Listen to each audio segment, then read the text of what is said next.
नमस्कार दोस्तों, स्वागत है आपका आपके अपने YouTube channel the acute traders में। दोस्तों आज के वीडियो में हम USD INR के बारे में चर्चा करेंगे और जानेंगे चार्ट्स और डेटा की मदद से आगे का मूव। तो दोस्तों सबसे पहले चलते हैं वीकली चार्ट पर। ये दोस्तों ये USD INR का वीकली चार्ट है और वीकली चार्ट में जैसा कि हमने पहले से लाइन ड्रॉ करके रखी है, ये एक रेजिस्टेंस की लाइन हमें समझ आती है। रेजिस्टेंस कुछ इस तरीके से कि यहाँ एक कंसोलिडेशन था, उस कंसोलिडेशन के हाई पर हमने लाइन मार्क की है। यहाँ आपको शेडो नज़र आई है और अभी लेटेस्ट में जो कैंडल बनी है उसमें भी दो शेडो आपको यहाँ नज़र आई है। तो ये एक रेजिस्टेंस जोन हमें बड़ा अच्छा समझ आता है कि ये बड़ा अच्छा एक रेजिस्टेंस जोन बन गया है। उसके अलावा दोस्तों जो ट्रेंड लाइन है, जो सपोर्ट ट्रेंड लाइन है, वो बनती हुई नज़र आती है और आने वाले भविष्य में वीकली चार्ट के हिसाब से ये इस सपोर्ट ट्रेंड लाइन पर आना चाहिए, ज़रूर आना चाहिए। दोस्तों इसमें वीकली चार्ट में एक चार्ट के पॉइंट ऑफ व्यू से मुझे जो बात समझ आती है वो भी मैं आपको बताने की कोशिश करता हूं। जैसे कि मैं इसका एक और टारगेट ड्रॉ करता हूं जो इस तरह से इस लाइन के आसपास हो सकता है, 75 के आसपास हो सकता है। ऐसा इसलिए क्योंकि आप ये देखेंगे यहाँ एक कंसोलिडेशन जोन था, यानी 75 का लेवल इंपॉर्टेंस रखता है। दोस्तों कंसोलिडेशन जोन का मतलब होता है वो लेवल, उसकी इंपॉर्टेंस है, वो लेवल इंपॉर्टेंट होता है। इसके बाद आपने देखा, उसके बाद यहाँ रेजिस्टेंस लिया इसी लेवल पर, यहाँ शेडो में रेजिस्टेंस नजर आया, यहाँ रेजिस्टेंस नजर आया, यहाँ शेडो फॉर्मेशन में इसी लेवल पर रेजिस्टेंस नजर आया। उसके बाद दोस्तों यहाँ अगर आप इन कैंडल्स को छोड़ दें, 1 2 3 4 5, ये 5 हफ्ते की कैंडल यदि छोड़ दें, भूल जाएं, तब भी आप देखेंगे कि 75 का ही लेवल एक हाई कंसोलिडेशन जोन रहा है, नजर आता है। तो इसका मतलब ये हुआ कि जो ये अभी फॉर्मेशन है, जो लास्ट मंथ से ये जो फॉर्मेशन आ रही है, जो ये तेजी आ रही थी, अभी इस तेजी को ख़त्म करने की कोशिश, इस तेजी को पूरा एब्जॉर्व करने की कोशिश बिल्कुल की जा रही है। और जैसे ही USD INR हमें लगता है इस कैंडल के लो पर, जो इसका 75.55 जो इस कैंडल का लो हमें नज़र आ रहा है, इस कैंडल के लो पर यानी वीकली लो पर यदि ये ट्रेड करना शुरू करेगा तो दोस्तों डेफिनेटली हमें लगता है USD INR नीचे की तरफ 75 तक आ सकता है। तो दोस्तों ये USD INR का डेली चार्ट है और डेली चार्ट में यदि आप देखेंगे ये फ्यूचर्स का डेली चार्ट है, 27 अप्रैल का फ्यूचर है, उसका चार्ट है। तो दोस्तों यहाँ भी एक ट्रेंड लाइन सपोर्ट की नज़र आती है जिसमें हमें लगता है कि ये नीचे की तरफ आना चाहिए, सपोर्ट लेना चाहिए।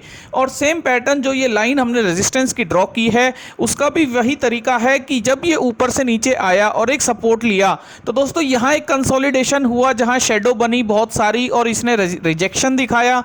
इसी तरह दोस्तों यहाँ एक बहुत अच्छा रिजेक्शन ये दिखाया है जब ये तेजी में जाने की कोशिश कर रहा था। तो यहाँ एक और दूसरे दिन भी इसमें रिजेक्शन हमें देखने को मिला और रिजेक्शन इतना शार्प था कि ये अपने पिछले लो को भी ब्रीच करके नीचे की तरफ आ गया। तो इसका मतलब कि ये जो लेवल है 76.8 का जो लेवल है, इसमें रिजेक्शन बहुत शार्प है, इसलिए ये हाई सप्लाई का जोन बनता है।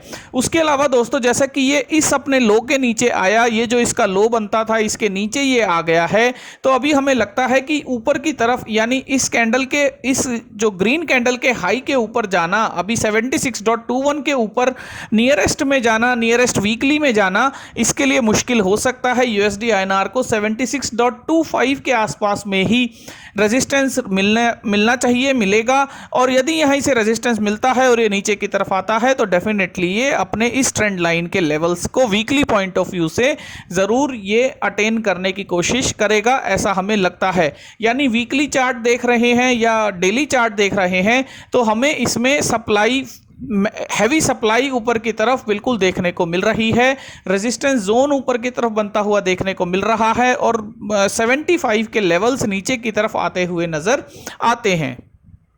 ये USD INR का आवरली चार्ट है और इसमें हमने मूविंग एवरेजेस 20 और 50 को प्लॉट किया है और मूविंग एवरेजेस 20 और 50 के अकॉर्डिंग भी जो ये 20 की मूविंग एवरेज है इसने 50 को क्रॉस करके नीचे की तरफ ये शार्पली आ रही है। तो दोस्तों ये अगर 20 के ऊपर जाने की कोशिश भी करता है तो डेफिनेटली इसे 50 पर रेजिस्टेंस देखने को मिलेगा, जो फिर से 76.25.30 के आसपास आता है, 76.30.25 के आसपास में ये बनता है। तो इसका मतलब ये हुआ कि ये जो कंसोलिडेशन कर रहा है आवरली में, यदि आप देखेंगे इस चार्ट को थोड़ा सा आप बड़ा करके देख लीजिए, जो ये कंसोलिडेशन कर रहा है, इस कंसोलिडेशन का यदि लो ब्रीच होता है तो डेफिनेटली यूएसडी आईएनआर नीचे के लेवल्स पर जाता हुआ हमें नज़र आ सकता है। नीचे के लेवल्स ये होंगे, जो इसका ये रेजिस्टेंस का लेवल है 75.18, यानी इन लेवल्स के आसपास तक ये नीचे स्लिप हो सकता है। जो 20 की लाइन है वो भी काफ़ी अच्छा एंगल फॉर्मेशन दे रही है। 50 अच्छा एक रेजिस्टेंस का काम कर सकता है, और ये लेवल ब्रीच होते ही, डाउन साइड में आते ही आवरली चार्ट में हमें लगता है ये नीचे की तरफ आ सकता है। यानी कि अभी तक जो चार्ट फॉर्मेशन हमें समझ आई दोस्तों, सभी चार्ट फॉर्मेशन में हमें इसमें सप्लाई समझ आती है। हमने इंडिकेटर की मदद ली, इंडिकेटर की मदद से भी हमें यहाँ एक सप्लाई फॉर्मेशन नज़र आती है। यूएसडी आईएनआर हमें लगता है आने वाले दिनों में 75.18, 75.25 के लेवल्स को टेस्ट कर सकता है, ज़रूर नीचे की तरफ आ सकता है। अब दोस्तों एक बार डाटा देख लेते हैं और डाटा समझ लेते हैं। डाटा में देखिए, आप रोलओवर देखेंगे तो बहुत अच्छा रोलओवर का नंबर है 3522,632। यदि मैं आपको पिछले 4 महीने के रोलओवर के नंबर दिखाना चाहूं तो आप देखिए, जनवरी में 20 था, ये 19 था, ये 23 था, यानी इस महीने रोलओवर का नंबर बड़ा अच्छा है। 35 लाख का रोलओवर हुआ है, जो अपने आप में बड़ा अच्छा एक नंबर निकल कर आता है। तो दोस्तों रोलओवर के नंबर से हमें समझ आता है कि बहुत अच्छा एक रोलओवर है, तो एक मूवमेंट की पॉसिबिलिटी बनती है, डायरेक्शनल मूवमेंट की पॉसिबिलिटी किसी भी दिशा में बन सकती है। तो दोस्तों रोलओवर के साथ साथ जो वीवैप है वो नीचे की तरफ शिफ्ट होता हुआ हमें अभी नज़र आ रहा है। जैसा कि शुरुआत हुई थी 76.33 से, तो अभी वो 75.93 पर वीवैप जो है नीचे की तरफ शिफ्ट होता हुआ नज़र आया है। हाई जो है वो भी नीचे की तरफ आ रहा है, यानी लोअर हाई, और लो भी लोअर लो फॉर्मेशन में हमें नज़र आ रहा है। तो दोस्तों जब तक ये फॉर्मेशंस रहेंगी तब तक हमें यूएसडी आईएनआर चार्ट डेटा की मदद से भी अभी बियरिश पैटर्न में नज़र आता है। उसके अलावा दोस्तों डेटा आप देखेंगे तो डेटा आप देखिए 27 अप्रैल की एक्सपायरी के लिए दोस्तों लास्ट ट्रेडिंग सेशन का डेटा आप देखिए, तो इसमें भी आपको 77 के लेवल पर एक अच्छा बिल्डअप नज़र आया है, ओपन इंटरेस्ट का बिल्डअप नज़र आया है। हाईएस्ट जो ओपन इंटरेस्ट है वो 77 की लेवल पे चल रहा है, और दोस्तों 76 के लेवल पर पुट साइड में अनवाइंडिंग और कॉल साइड में बिल्डअप हमें देखने को मिल रहा है। हालांकि पुट साइड में अभी ओपन इंटरेस्ट कॉल साइड से ज़्यादा है, लेकिन फिर भी हमें एक इंडिकेशन अनवाइंडिंग का मिलता है, जिसमें पुट साइड में जो सपोर्ट इमर्ज किया जा रहा है वो 75.5 के लेवल पर सपोर्ट डाला जा रहा है। जैसा कि आप यहां देख रहे हैं 14,400 ओपन इंटरेस्ट यहां एडिशन किया गया है। तो दोस्तों इस तरह से जो डेटा की रेंज हमें समझ आती है, डेटा की रेंज से हमें समझ आ रहा है 77 में एक अच्छा रेजिस्टेंस डाला जा रहा है। 76 में अभी प्रोसीजर चल रहा है, जिसमें पुट को अनवाइंड करके कॉल में पोजीशंस को ऐड किया जा रहा है, और नीचे सपोर्ट 75.5 पर बनाने की कोशिश की जा रही है। अब दोस्तों ग्रुप में जो हमारे सोशल मीडिया ग्रुप्स हैं, टेलीग्राम ग्रुप है, उसमें हमारे एक मेंबर ने पूछा था कि उन्होंने जब लॉन्ग किया था यूएसडी आईएनआर का स्ट्रेडल लॉन्ग किया था, और उसके बाद लॉन्ग करने के बाद अब वो लॉस में होंगे, शायद लॉस में होंगे, तो वो किस तरह से एडजस्टमेंट करें। तो स्ट्रेडल लॉन्ग किया था और एडजस्टमेंट किस तरह से करें, उसके लिए दोस्तों मैंने एक बार आपके टेस्टिंग के लिए ये जनवरी का डेटा निकाल के रखा है। जनवरी की एक्सपायरी का डेटा है, ये 27 जनवरी की एक्सपायरी का डेटा है, और 29/12/2021 से ये डेटा लिया है। ये फ्यूचर के क्लोजिंग प्राइस हैं, और फ्यूचर क्योंकि 29/12 के दिन जो फ्यूचर था वो 75 के पास था, तो हमने 75 की स्ट्राइक के कॉल और पुट लिए हैं। 75 की स्ट्राइक के कॉल और पुट लेने के साथ साथ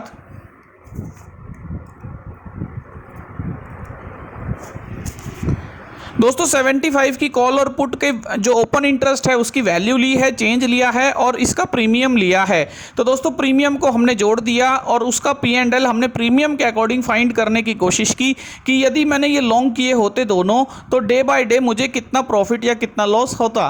तो दोस्तों ये शीट हम आपके साथ शेयर करते हैं, हमेशा ये शीट आप हमें मेल पर अपनी रिक्वेस्ट भेजते हैं, तो ये शीट हम आपके साथ शेयर करते हैं। इसमें डाटा कैसे बनता है वो अभी हम वीडियो में भी बता रखी है, वीडियो भी हमने बना रखी है, आप ये वीडियो ज़रूर देखिए। और दोस्तों इसके अलावा यदि आप ये शीट चाहते हैं तो आप हमें मेल कीजिए, हमारी मेल आईडी पर ये शीट हम फ्री ऑफ कॉस्ट शेयर करते हैं। और इसी शीट में आप बैकअप डाटा भी बना के रख सकते हैं, जैसा कि जनवरी का डाटा हमने बना के ये रखा हुआ है। और इसी डाटा की मदद से हमने अभी आपको समझाने के लिए डाटा एक्सपोर्ट किया है। और इस डाटा की मदद से मैं आपको ये बताना चाह रहा हूँ कि दोस्तों, जैसा आपने एक स्ट्रेडल बनाया तो आप ये समझिए कि आपने इतना पैसा बाजार को दे दिया, तो इसका मतलब इसमें प्लस 75 में ये वैल्यू प्लस कीजिए और 75 में ये वैल्यू माइनस कीजिए।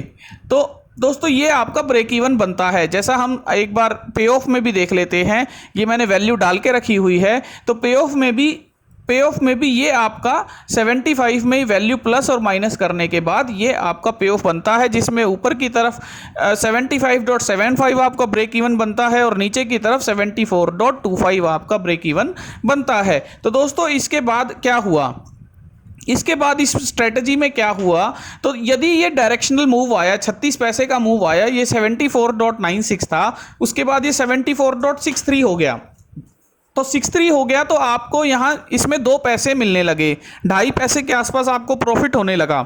लेकिन ये 36 पैसा मूव हुआ, उसके बाद आपको 2.5 पैसे का प्रॉफिट हुआ। अगर ये अगले दिन वापस अंदर आ जाए, वापस ये 36 पैसा अंदर आ जाए, तो ये 2.5 पैसे का जो प्रॉफिट है ये 6 पैसे के नुकसान में बदल जाएगा, क्योंकि इसका 2 दिन का टाइम वैल्यू टूट जाएगा। इतना तो आप समझते हैं।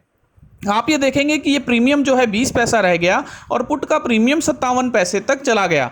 तो दोस्तों, इसमें लॉन्ग स्ट्रेटजी करने में आपको डायरेक्शनल, इन वैल्यूज के आसपास में डायरेक्शनल मूव की कुछ ज़रूरत रहती है कि यदि ये मूव डायरेक्शनल आए, तेजी से आए, इसी तरह अगले दिन फिर डायरेक्शनल मूव आया, अगले दिन फिर डायरेक्शनल मूव आया, तो आपको यहाँ प्रॉफिट नज़र आया, 10 पैसे तक प्रॉफिट बढ़ गया था। लेकिन जैसे ही रिवर्सल आया 74.53 के बाद एक अच्छा रिवर्सल आया, वापस आपकी स्ट्राइक की तरफ आया, तो लॉन्ग जो पोजीशन थी वो लॉन्ग पोजीशन तुरंत जो है लॉस में कन्वर्ट हो गई। इनिशियली जो 75 पैसे में लॉन्ग किया था उसकी वैल्यू 71 पैसा रह गई, 4 पैसे के आसपास आपको नुकसान हो गया।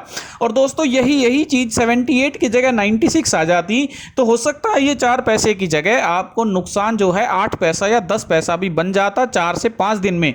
तो दोस्तों, शॉर्ट करते हैं तो हमें यही बेनिफिट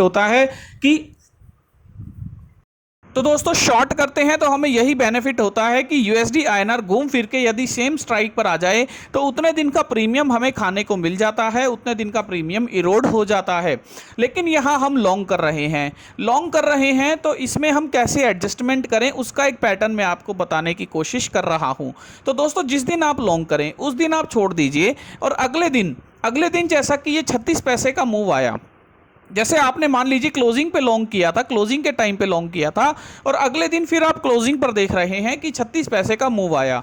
तो दोस्तों, 36 पैसे का मूव जिस डायरेक्शन में आया, यानी पुट साइड में आया, 36 पैसे का मूव पुट की साइड में आया, मंदी की साइड में आया, तो इसका मतलब आप एक काम कीजिए, आप एडजस्टमेंट क्या क्या कर सकते हैं। अब आप ये देखिए कि मेरी लॉस की डायरेक्शन कौन सी है, तो लॉस की डायरेक्शन है आपकी बुल डायरेक्शन, क्योंकि आप अगर ये वापस जो नीचे गया है 74.63 पर नीचे गया है 74.96 से, और अगर ये वापस आया तो आपको 2 दिन का टाइम वैल्यू का नुकसान हो जाएगा। मेरा कहने का मतलब है कि ये 74.96 था जब आपने पोजीशन बनाई, उसके बाद जब ये 74.63 हुआ तो ये 36 पैसा नीचे आया, तो डेफिनेटली पुट की वैल्यू बढ़ी, कॉल की कम हुई और जोड़ा जो था वो आपको 2 पैसे प्रॉफिट ही दे रहा था।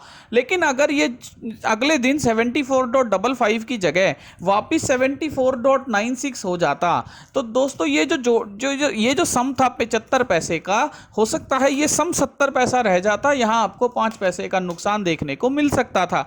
तो यानी कि मेरा मतलब ये हुआ कि अब आप अपनी डायरेक्शन देखिए कि आपकी लॉस डायरेक्शन कौन सी है, आपकी स्ट्रेटजी बनाने के बाद लॉस डायरेक्शन कौन सी है। तो दोस्तों, मेरी लॉस डायरेक्शन इस स्ट्रेटजी में बुल हुई, क्योंकि यूएसडी आईएनआर नीचे की तरफ गया और पुट की वैल्यू तेजी से बढ़ी है, तो मेरी लॉस डायरेक्शन हुई बुल। अब इस लॉस डायरेक्शन को काउंटर करने के लिए आप बुल में क्या क्या कर सकते हैं, बुल में क्या क्या स्ट्रेटजी अप्लाई कर सकते हैं। या तो आप कॉल को लॉन्ग कर सकते हैं, या आप पुट को शॉर्ट कर सकते हैं। और पुट में भी आप 2 तरह की पुट शॉर्ट कर सकते हैं, या तो वीकली पुट शॉर्ट कर सकते हैं या मंथली पुट शॉर्ट कर सकते हैं। तो इसका मतलब यह हुआ कि इसका मतलब ये हुआ दोस्तों, लॉन्ग तो मैं पहले से हूँ, लॉन्ग तो मैंने पहले ही कर रखी है वैल्यू को, तो मुझे इसका काउंटर करने के लिए, हेज लेने के लिए मैं शॉर्ट की डायरेक्शन में जाना पसंद करूंगा। तो शॉर्ट की डायरेक्शन में जाना पसंद करूंगा तो मैं पुट को शॉर्ट करना पसंद करूंगा। अब मैं स्ट्राइक सिलेक्शन करता हूं कि मैं पुट कौन सी शॉर्ट करूंगा, या तो वीकली या मंथली। तो दोस्तों यदि मैं वीकली पुट शॉर्ट करता हूं और ऑलरेडी मेरा 75 पैसा इसका जोड़ा है, तो यदि मैं देखूं मैं वीकली, मैंने एक डिसीजन लिया कि मैं वीकली पुट शॉर्ट करता हूं, तो अगले दिन जब मैं गया मैंने वीकली पुट देखी तो 74.25 की वीकली पुट जो है 8 पैसे की मिल रही थी अगले दिन 31 तारीख को।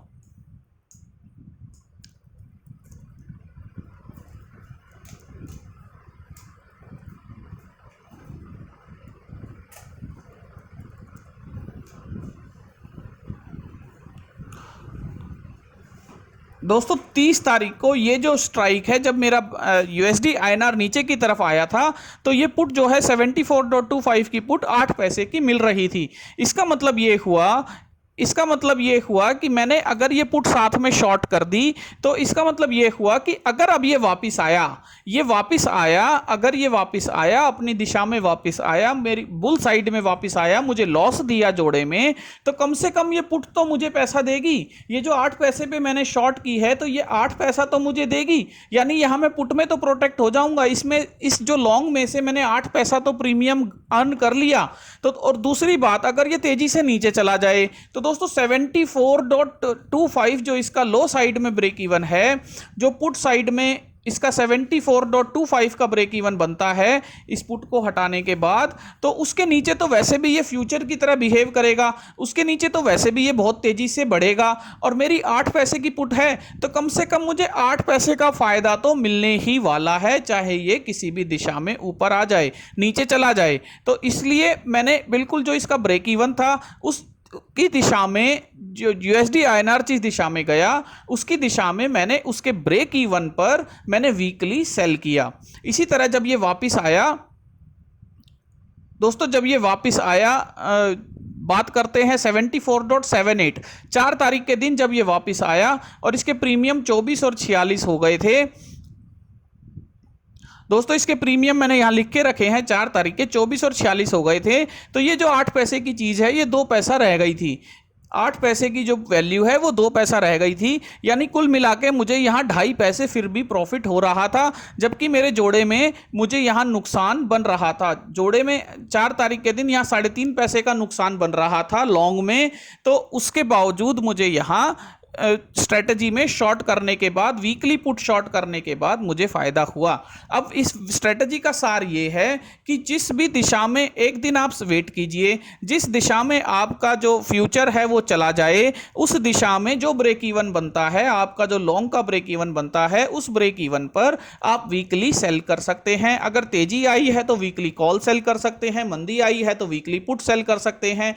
इसी तरह यदि आप मंथली सेल करना चाहते हैं तो एक स्ट्राइक छोड़ के सेल कर दीजिए। जैसे अगर इस केस में बात करें तो 74.25 का ब्रेक इवन था, और जब ये एक दिशा में तेजी आ गई, एक दिशा में ये बढ़ा, एक दिशा में मंदी आ गई, पुट की साइड ये बढ़ा, तो यानी अगले दिन में 74 की पुट को शॉर्ट कर सकता था। तो 74 की पुट मुझे अच्छे प्रीमियम पे भी मिलती, और शॉर्ट करने के बाद मुझे अगर ये वापस भी आया तब भी मुझे बेनिफिट मिल जाता। इसी तरह आप रेशियो डिसाइड कर सकते हैं। जैसे हमने 8 पैसे में आपको एग्जांपल दिया कि ये आपने 8 पैसे में बेची, हो सकता है आप इसको 8 पैसे की जगह इसको 10 की जगह 15 लॉट कर दीजिए, 1:1.5 कर दीजिए, 2:3 कर दीजिए, या हो सकता है आप 1:2 सेल कर दीजिए। ये आपके ऊपर है कि आप किस तरीके से अपनी वैल्यूज को देखते हैं, अपने प्रीमियम को देखते हैं, अपना रिस्क को देखते हैं, और इस तरीके से आप अपने लॉन्ग में से पैसा निकाल सकते हैं। मेरा समझाने का आपको केवल इतना तरीका था कि आप जब भी लॉन्ग करें तो लॉन्ग के जो ब्रेक इवंस हैं उन ब्रेक इवंस पर आप अपनी वीकली सेल्स कर सकते हैं डायरेक्शन आने के बाद। एक दिन वेट कीजिए, 2 दिन वेट कीजिए, जैसे ही 25-30 पैसे की डायरेक्शन मिलती है उसके बाद आप वहां एक स्ट्रेटजी इनिशिएट कर सकते हैं, वो आपको काफी फ्रूटफुल रह सकती है। तो दोस्तों इस तरीके से मैंने आपको समझाने की कोशिश की है, और अभी रिसेंट में भी यदि आप देखेंगे तो 29, 30, 31 3 दिन के अंदर 76.25 पर सेम पैटर्न, सेम तरीके से मैं आपको समझा सकता हूं। अभी दोस्तों थोड़ा समय का अभाव है, तो यदि आप चाहेंगे तो आप मुझे 1 to 1 बताइएगा, मैं इस स्ट्रेटजी को आपको फिर से समझाने की कोशिश करूंगा। और दोस्तों ओवरऑल जो वीडियो का सार था, यूएसडी आईएनआर का मूवमेंट का सार था, वो यही था कि हमें अभी ऊपर से 76.25 के आसपास भी हमें रेजिस्टेंस दिखता है, चार्ट में भी दिखता है, और नीचे की तरफ यूएसडी आईएनआर आ सकता है, बिल्कुल आ सकता है। हालांकि ये इन लेवल्स के ऊपर यदि ये बहुत अच्छा इसका एक रेजिस्टेंस जोन बन गया है, यदि ये इनके ऊपर गलती से ट्रेड करने की कोशिश करेगा तो फिर हमें री एनालिसिस करने की जरूरत पड़ेगी। Thank you.